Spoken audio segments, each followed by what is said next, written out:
Hey Black Wolf, hey Tara, how are you doing?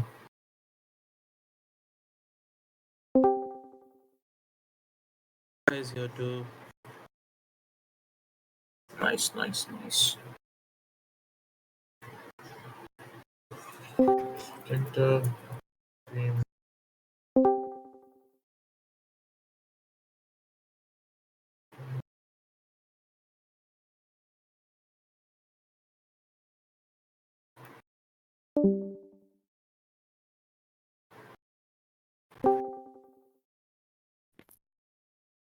Interesting, interesting. Oh yes, Toga, our 2 minutes are still pending. I do get that. Doing well, buddy, doing well. How are you doing? All good? I am good, man. It's a good Friday. It's a pretty All right. good Friday. Yes. How's your health? All good? It's fine, man. Thanks. No, I'm surprised that I asked about your health out of everything else. It's all good, man. But yeah, I'll just wait a few minutes and then we'll get started. Perfect, buddy, no stress.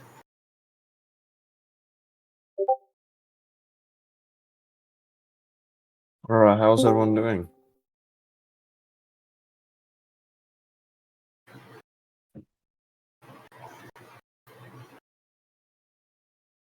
Hey Jack, what's up, buddy?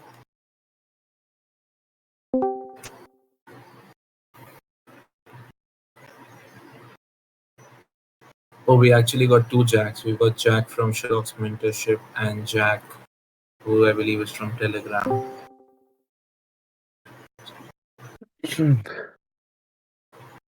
All right. Alex, before we get started off, any chance you do a mentorship program, buddy? Yes, I do mentorships, both the group mentorships and one-on-ones. So yeah, I definitely do that. Um, if you have a message for that later on, just drop it to me. I would love to promote it. Whoever wants to take it up in Foxy, and more than happy that they join in. So Yeah, yes, sure. I'll send it to you after stream. perfect, perfect, buddy. Right. Okay, I believe you should take it over. Yeah. Yes. Right. We'll get started now.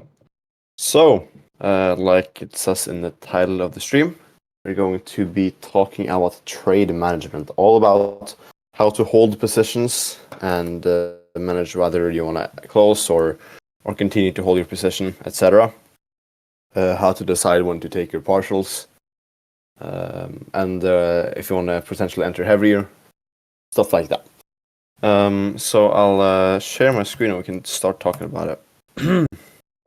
Give me 1 second.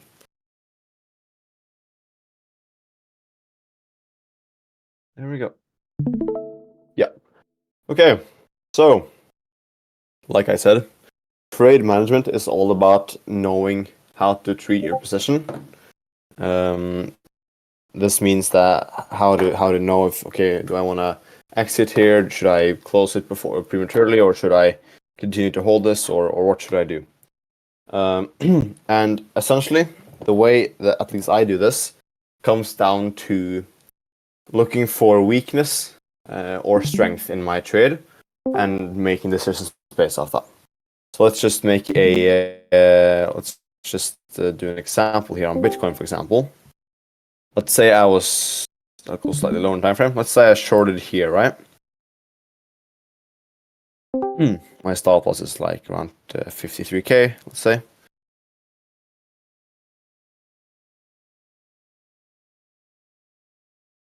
And my TP is down. So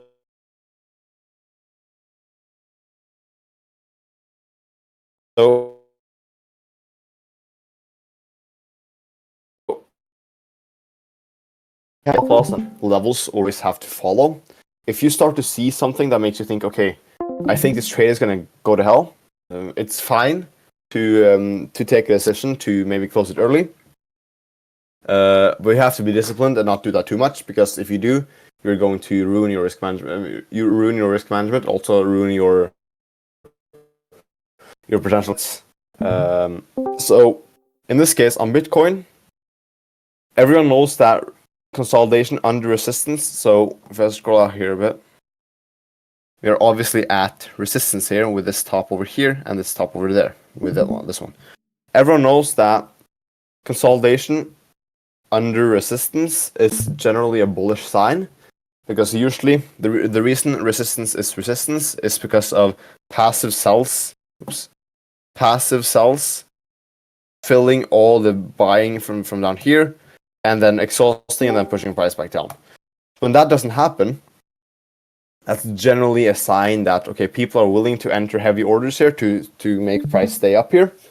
And therefore, it's generally a bullish sign to have heavy consolidation right under resistance. So in this case, if you were to be in a Bitcoin short, you would have to take that into account. And if you start to see other bullish signs, you might think, okay, I should take some profits here. Or if you're in red, let's say price is up here, you may say, okay, I'm probably going to close here because we are seeing bullish signs across the board. We are making higher lows, but we are making equal highs. That's generally bullish. We're also consolidating under resistance. So you may take the decision to close it early to make your losses smaller. This is what I did in my Bitcoin short from a week or so ago, a bit over a week ago. I scaled out of my position while I was red, so I can actually find the exact trade, so I can sort of show you guys what I did there and why I did it. So one sec, I'll find it here. There we go.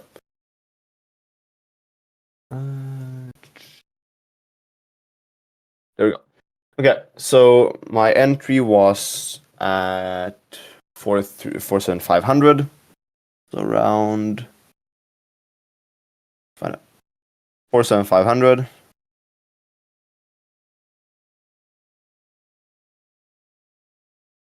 It's right around here. There we go. Stop loss was 4,400. My TPs were down here.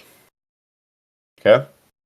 So, based on a few different factors, for example, like we have above here, we have consolidation under resistance. If I zoom out here, you can see that we have clear resistance in this area with this one, this top over there. You can see that we have consolidation under resistance, which is what I said was generally bullish. We saw that, I'll paste this as well. Copy image, too large. Let me just try to make that smaller.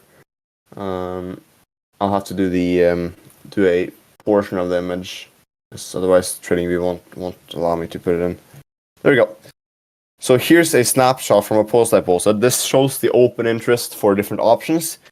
And we can see that if you're able to read this, the open interest for calls with a strike price of 50,000 increased like a rocket ship. Okay? This means that big players, institutional players, are betting on Bitcoin increasing to 50K within a reasonable amount of time. In this case, the 16th of February, so today, is where they expect us to reach to 50K or above. So that is generally a bad sign for my trade, right? If people with millions, maybe even billions of dollars are betting on Bitcoin price reaching 50K, they are most likely going to be right? So that's why I decided to close out around 50% of my position. It was around here, I believe. And as we can see, we saw this, right? This huge pump. So in that case, we generally had good confluence to scale out of our position, and that saved us a lot of losses. Same thing for let's say you longed here. So you longed here, your stop loss was down here, and your take profits are here, there, and there, let's say. These are your take profits. Your TP1 gets hit, your TP2 gets hit, and now the price increases and touches your TP3. You can decide, okay, price is so strong right now. There's no reason for me to believe Bitcoin will reverse, because as you can see here, this pump took like 5 minutes, right? So in that case, you may decide to manually cancel that TP and wait for price to go higher, because you have such confluence to think that price isn't stopping at this TP, and you'd rather wait and get a better TP. That's another thing you can do. So essentially, just using your discretion and using confluences to make manual decisions that you didn't really plan on when you set your take profits and set your stop losses. Like I said earlier, this is something you should do in moderation. You should generally stick to your rules, but in some cases, deviating from it can be a good idea to either save yourself from some losses or capitalize off bigger profits, essentially. Another thing, which is very, very common for people, especially new traders, is taking profits too early. Okay, so let's say again, this was your idea. Your TP1 gets hit, and let's say your price goes back down to your TP1, and you're scared. Okay, maybe price will dump here. I'm scared, whatever. Some people, including me when I was just starting out, closed my entire position here just to lock in those small profits. Okay, because I and many others are too scared of price going red and hitting stop loss. That's a very, very common issue. Okay, settling for small profits because you're scared that price will hit your stop loss. The problem with this is that instead of your RR and this being in this case 3.22, it's down at 1.25. This means that you have to be correct almost 25% more. Okay, you have to have a 25% higher win rate to make that profitable. Okay, because if you exit everything here, your loss is going to be pretty equal to your profits. But if you exit up here, your profit is going to be far larger than your potential loss. Okay, that's the main issue, that you're cutting your RR so heavily that being profitable is very difficult, right? Because your profits are so small compared to your losses, right? Same thing if your TP was down here, if these are your profits, right? So TP1, TP2, TP3. Let's say you're here, you're scared that price will dump. You are in some green here, and think, okay, I'm just gonna sell for this. It's fine. I'm in some profits. In this case, your risk reward would be 0.5. That's awful. That means if your stop loss gets hit, you lose double the amount of profit, right? So that's sort of the main issue with having this problem, is that your losses hit way harder than your winnings, and you're going to be forced to win a lot more to even be break even, right? So my main tip for this, which I followed when I struggled with this, is the main reason people do this is because they go on their exchange and they see that they're green, and then the emotions set in, right? They go on their exchange, they see that nice green number, and then their emotions settle in, and they think, okay, I'm scared now, I think it's going to go down, let me just close. My main tip for this is just completely not going into your exchange. Don't go in your Bybit, Binance, whatever. Just stay off that and only manage your trade through TradingView, right? Because in TradingView, you don't have that nice green number with that profit, right? You only see price going up. And this is a far better way of managing your trades, right? Because you can only see where they are relative to your take profits, etc. And it's far easier to follow your rules. If you're sitting on your exchange and looking at your profits, it's far more tempting to just close, right? Because all of us have emotions, all of us struggle with trade management in the sense that we're either doubling down if we're red, or we're cutting profits too early, etc.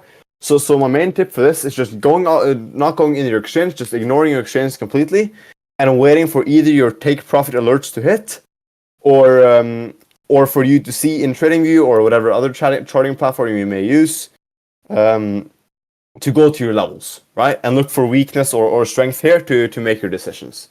That's my main tip to that. So if you ever feel like you're cutting your profits too early, etc., I would very much recommend you don't log into your exchange. You only manage your thing through your charting platform, or you can set alerts at your TPs and just completely ignore your trade before that happens.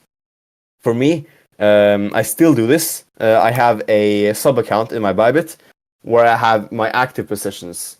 Because in Bybit you can actually transfer your positions, right? So in Bybit you can transfer your positions to other sub accounts. So I have all my active open positions inside a sub account, and I don't even look at them. So that's what I would do.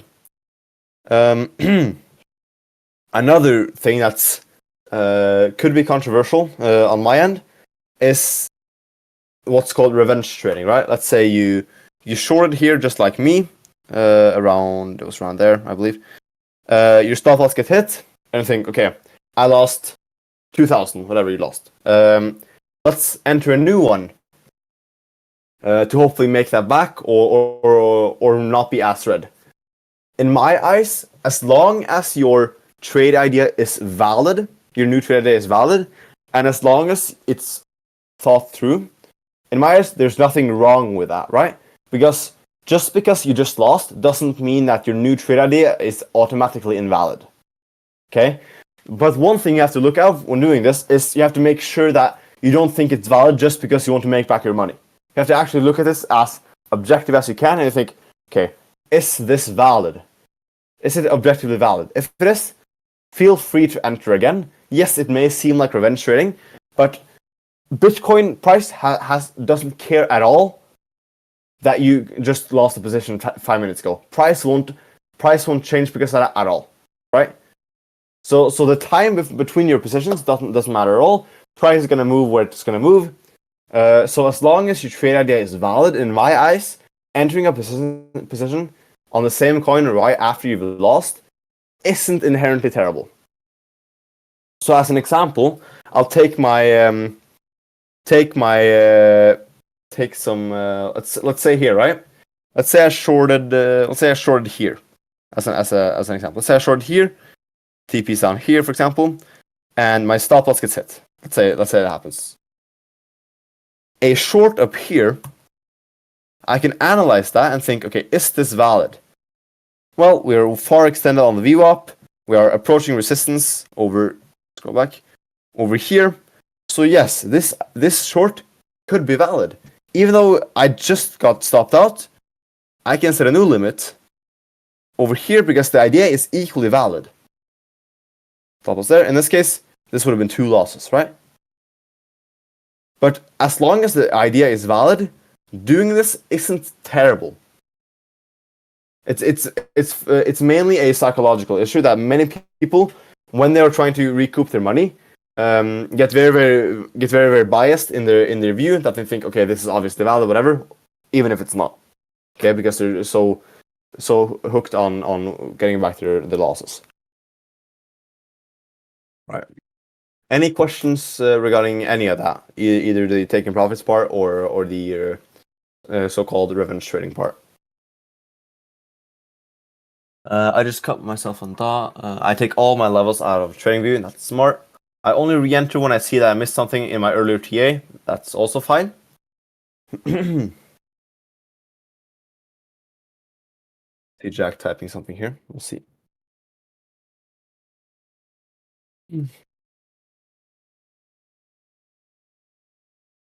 Should we take partial profits using Fibonacci?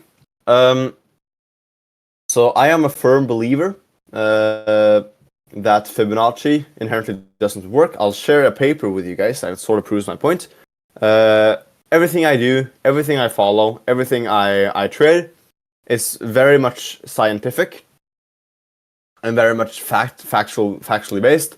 And therefore, whenever I see a research paper saying something, I usually believe it. But obviously, there has to be some discretion with that as well. But mainly, I don't really buy the whole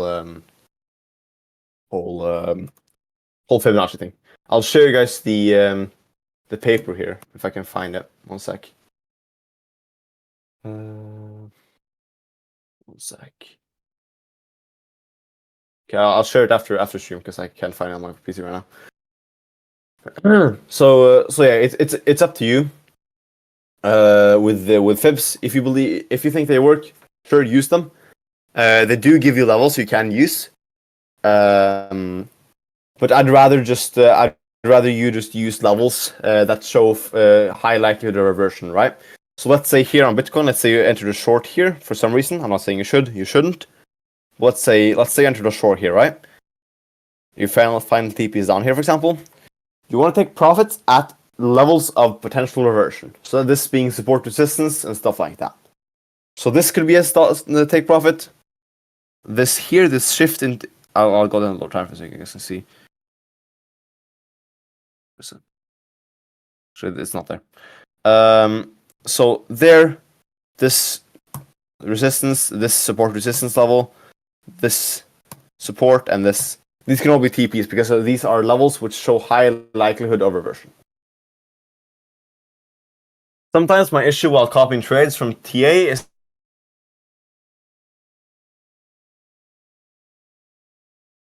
that, yeah, I can cover that as well. One sec. What are major things you look before entering a trade? Mainly support resistance, VWAP, and also analysis, the research things, stuff like option volatility, etc. Some of the stuff I've been sharing in some of the reports I've been posting. Sometimes I don't have time to look at trades. Yeah, in those cases, you should just set your limits and set your alerts. And once your alerts get triggered, either you have that already set up in your exchange where that takes some profits or takes your stop loss, or you can go into your exchange and do that manually. It's up to you.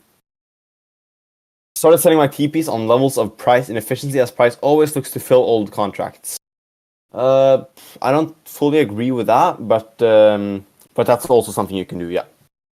Okay, so I'll cover the thing which Grigsby said was that he doesn't want to take profits too early because the profits are far lower than if they hit final TP, for example. The thing is, you have to be sort of humble enough to know that you won't be correct every time. You won't hit final TP every time. None of us do hit final TP. So being humble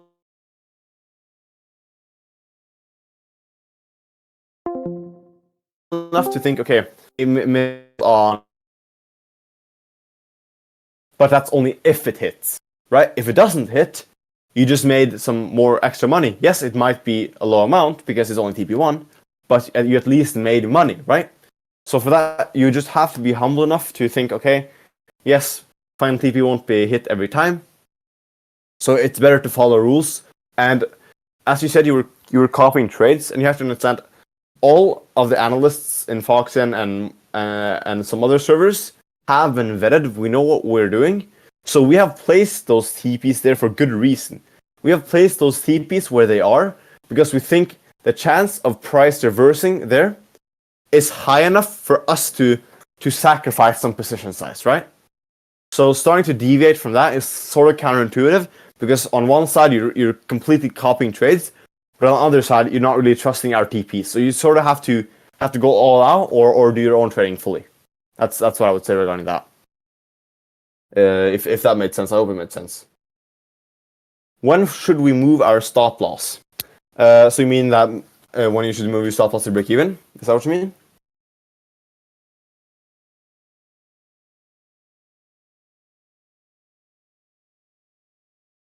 After moving stop loss to break even, should we take that trade again? So these were two questions I'm going to do in one. So the question was, I'll just type this on the chart so I can sort of, I'll just do that. That's one, and the second question was this from who asked. Okay. So when should you, and after should we take that trade again?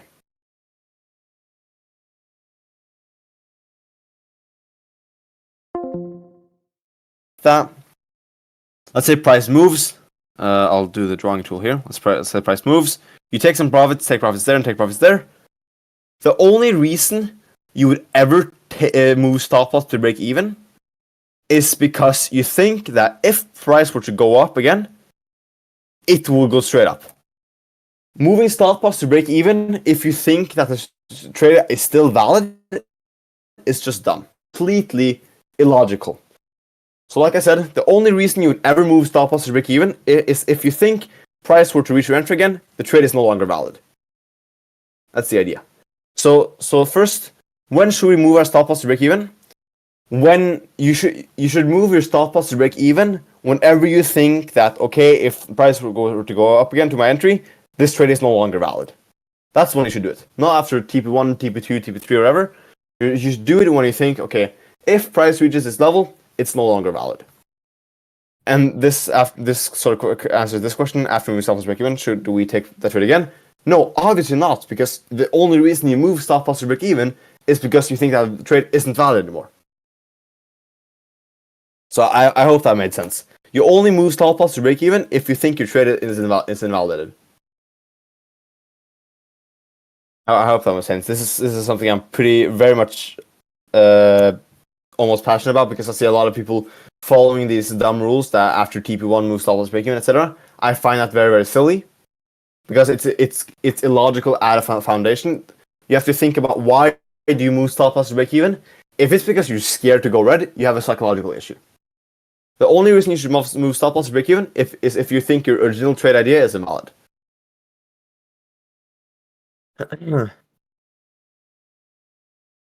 How much percentage of your portfolio do you use per trade? So I'll copy this again.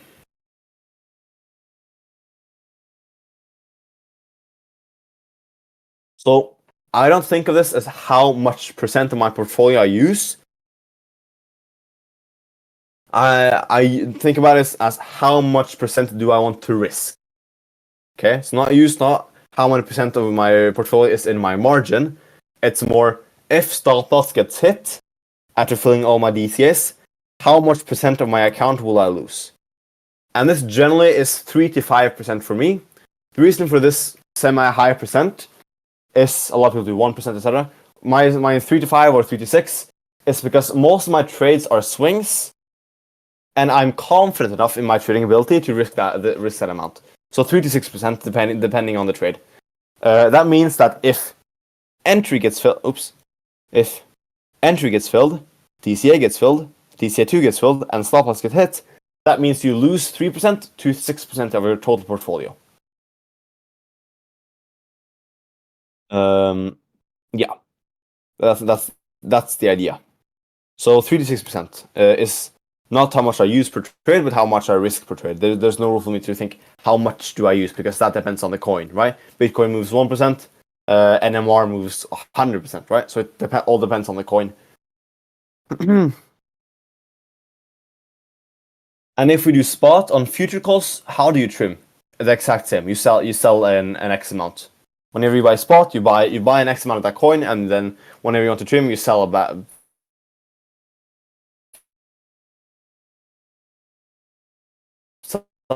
bit. Sorry, only do 6% if you're very confident in the trade and you don't really see any weakness at all. Can we see about ICP? I can do that later on. I'm just going to be answering questions and talking a bit more about trade management for now.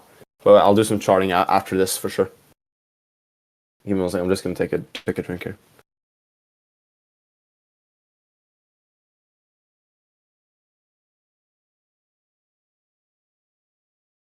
How much should we move? How much amount should we DCA? If I do an equal distribution, so if I 3 DCAs, I do 33% each DCA. The reason I don't do like my agent said is where you split up in evenly. Let's say this is 15. Your first entry is 15. Your first DCA is 25, and your third entry is like 60%. The reason I don't do that is because for that to be valid, you have to think that one entry is more valid or is better than all the others, right? The only reason you would enter a trade is because you think the entry is valid. One entry should never be more valid than the other. They should all be equally valid.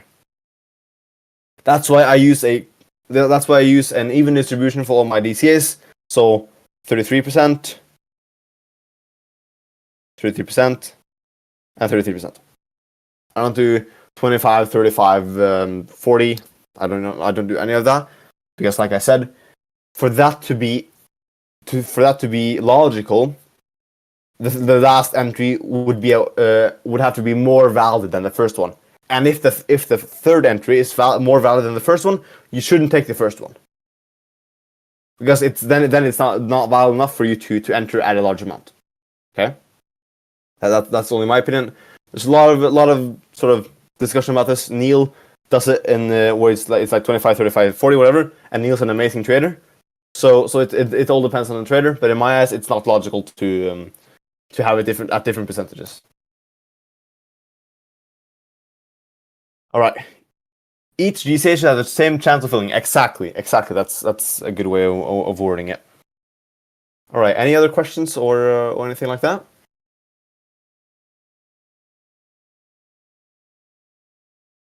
If not, I'll go over to the next thing I was going to talk about.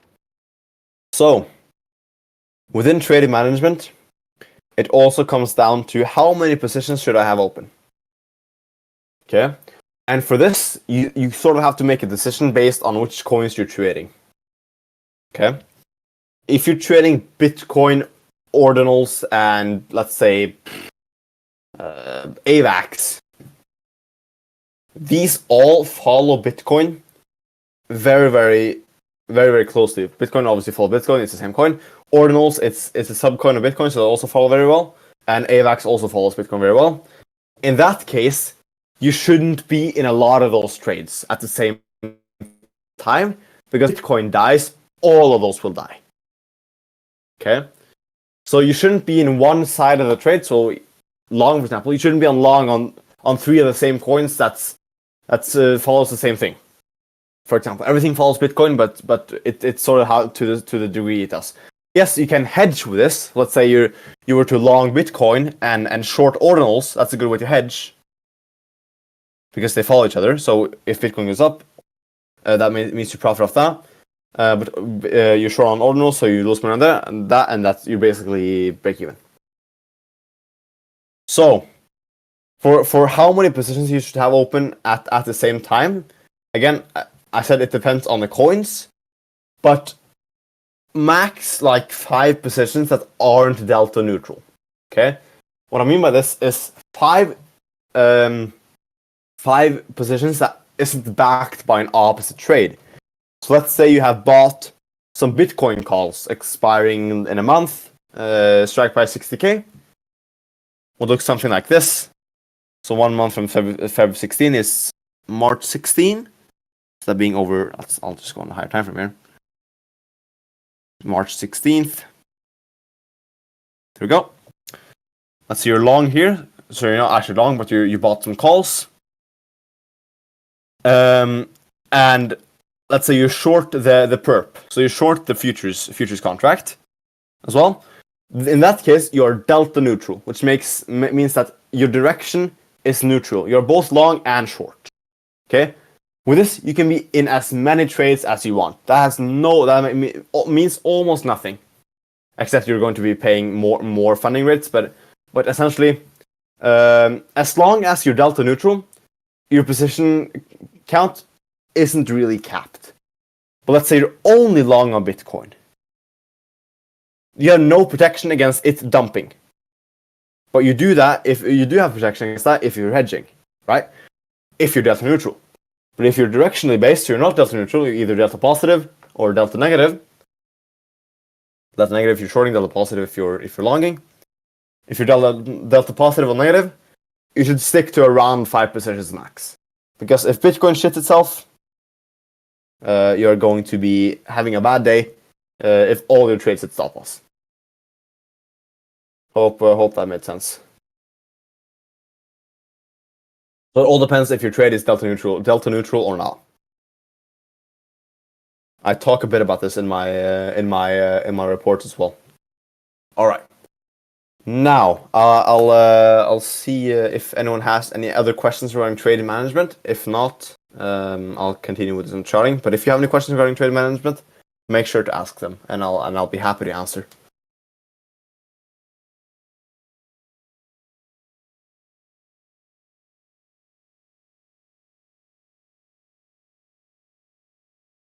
In chart KNC, yes, I'll do it after.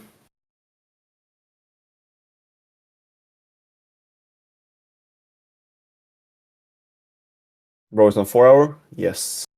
PT's on 4 hour. Or right now, futures or spot? Do you mean futures or perpetual futures?